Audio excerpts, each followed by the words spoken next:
2005 August 1 രാത്രി. സ്ഥലം എറണാകുളം ജില്ലയിലെ പറവൂർ.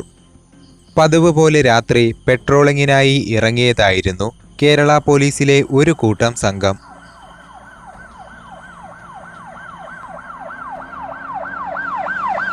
ഇതിനിടയിലാണ് അവർ ആ ഭയാനകമായ ഒരു കാഴ്ച കാണുന്നത്. നഗരത്തിലെ തൊട്ടടുത്തുള്ള ബിവറേജിനടുത്ത് ഒരാൾ രക്തത്തിൽ കുളിച്ചു കിടക്കുകയാണ്. ഉടൻ തന്നെ പോലീസുകാർ അദ്ദേഹത്തെ ആശുപത്രിയിലെത്തിച്ചു. എന്നാൽ അവർക്ക് അദ്ദേഹത്തിൻ്റെ ജീവൻ രക്ഷിക്കുവാൻ കഴിഞ്ഞിരുന്നില്ല. വൈകാതെ തന്നെ പോലീസ് സംഭവസ്ഥലത്ത് അന്വേഷണം ആരംഭിച്ചു. അന്വേഷണത്തിനിടയിൽ ബിവറേജിലെ സെക്യൂരിറ്റി ജീവനക്കാരനാണ് മരിച്ചതെന്ന് പോലീസുകാർക്ക് കണ്ടെത്തുവാൻ സാധിച്ചു. സംഭവസ്ഥലത്ത് പോലീസുകാർ ശക്തമായി തന്നെ അന്വേഷണം ആരംഭിച്ചു. അന്വേഷണത്തിനിടയിലാണ് പോലീസുകാർ ആ ഒരു കാര്യം മനസ്സിലാക്കുന്നത്. ബിവറേജ് സ്ഥിതി ചെയ്യുന്ന ആ ഒരു കെട്ടിടത്തിന്റെ ഭിത്തി തകർന്നു കിടക്കുന്നു. ഭിത്തിയുടെ പകുതി ഭാഗം തുരന്ന രീതിയിലായിരുന്നു കാണപ്പെട്ടത്. എന്നാൽ മോഷ്ടാക്കൾക്ക് ബിവറേജിന്റെ അകത്തേക്ക് പ്രവേശിക്കുവാൻ കഴിഞ്ഞിരുന്നില്ല.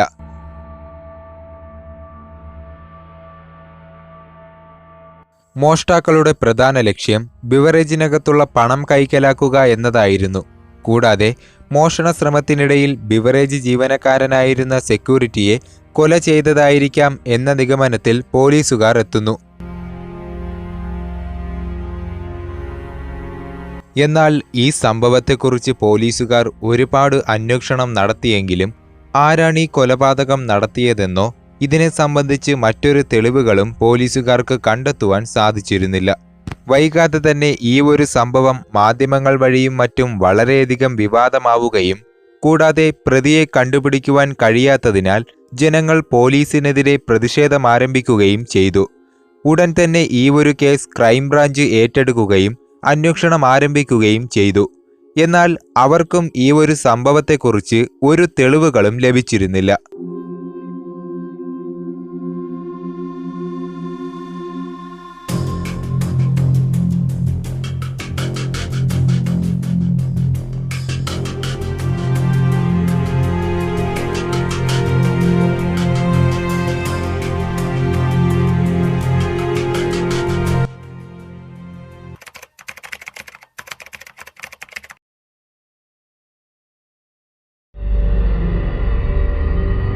അന്നാണ് നാടിനെ നടുക്കിയ മറ്റൊരു കൊലപാതകം കൂടി എറണാകുളം ജില്ലയിലെ പുത്തൻവേലിക്കര എന്ന സ്ഥലത്ത് നടന്നത്.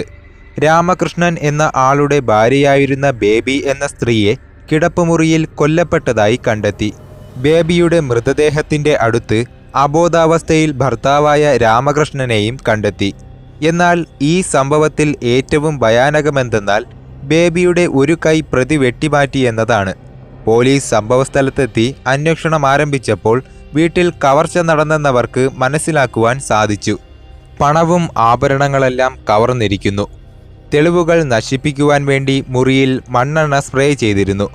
കൂടാതെ പാചകവാതക സിലിണ്ടറും തുറന്നിട്ടിരുന്നു. പ്രതിയെക്കുറിച്ചുള്ള യാതൊരുവിധ തെളിവുകളും അപ്പോഴും പോലീസിന് ലഭിച്ചിരുന്നില്ല. ഒടുവിൽ അന്യസംസ്ഥാന തൊഴിലാളികളാണിതിന് പിന്നിലെന്ന് പോലീസുകാർ നിഗമനത്തിലെത്തുന്നു.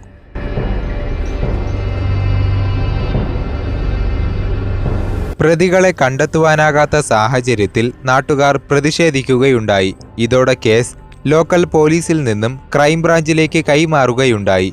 എന്നിരുന്നാലും ലോക്കൽ പോലീസും അന്വേഷണം തുടരുക തന്നെ ചെയ്തു.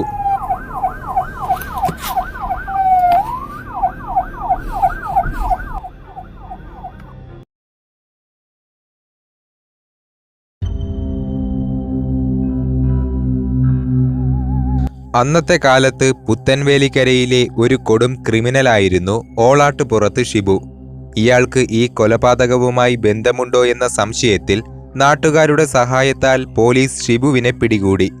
എന്നാൽ പിന്നീടുണ്ടായ അന്വേഷണത്തിൽ ഇയാൾക്ക് കേസിൽ പങ്കില്ലെന്ന് തെളിയുകയുണ്ടായി. എന്നാൽ ഇയാൾക്ക് ക്രിമിനൽ സ്വഭാവമുള്ള പലരുമായി ബന്ധമുണ്ടെന്നും ഇയാളിൽ നിന്നും ഈ ഒരു കേസുമായി ബന്ധപ്പെട്ട എന്തെങ്കിലും തെളിവ് ലഭിക്കുമെന്ന തീരുമാനത്തിൽ പോലീസ് എത്തുന്നു. അങ്ങനെ ഷിബുവിനെ സ്റ്റേഷനിൽ ഹാജരാക്കി ചോദ്യം ചെയ്യുവാൻ ആരംഭിച്ചു. ചോദ്യം ചെയ്യലിനിടയിൽ നിന്നും ഒട്ടേറെ ക്രിമിനലുകളുടെ വിവരങ്ങൾ പോലീസിന് ലഭിക്കുകയുണ്ടായി. ഇതിനിടയിലാണ് തമ്പി എന്ന പേര് പോലീസിന് ലഭിക്കുന്നത്. നിരവധി കേസുകളിൽ പ്രതിയായിരുന്നു തമ്പി. അങ്ങനെ പോലീസ് തമ്പിക്ക് വേണ്ടി തിരച്ചിൽ ആരംഭിച്ചു.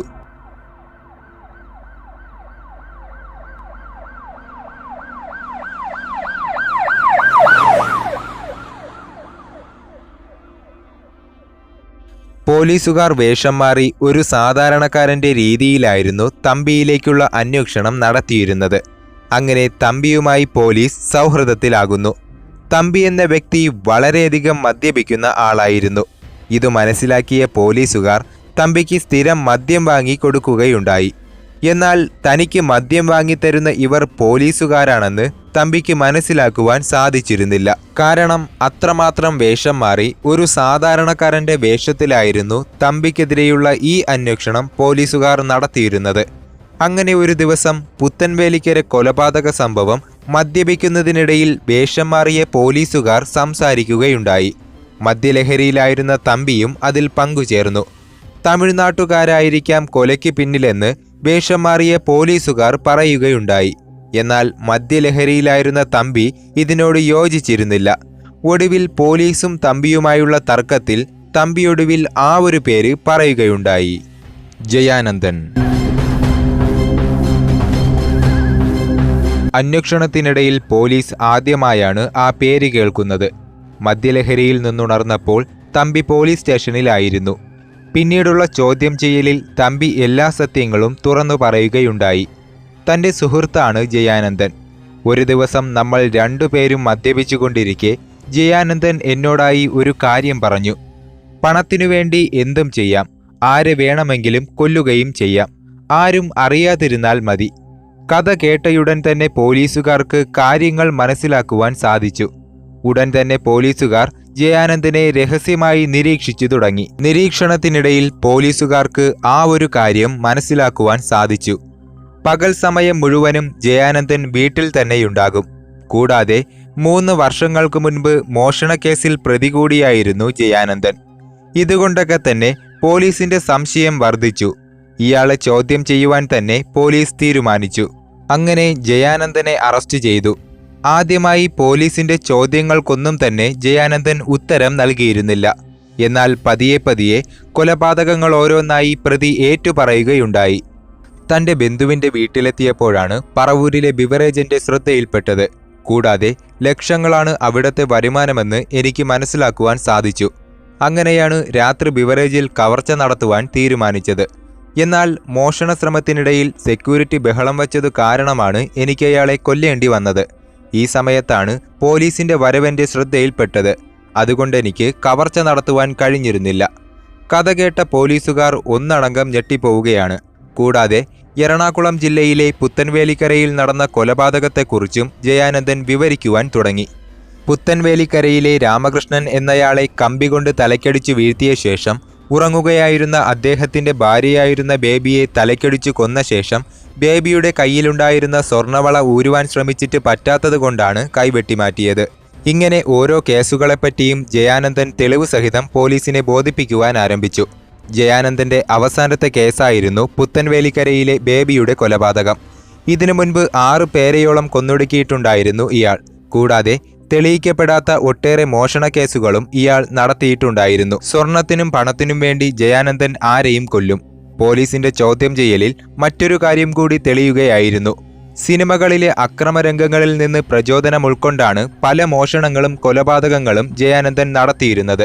വിരലടയാളം പതിയാതിരിക്കാൻ കയ്യിൽ സോക്സ് ധരിച്ചായിരുന്നു കൊലപാതകങ്ങളെല്ലാം തന്നെ നടത്തിയിരുന്നത്.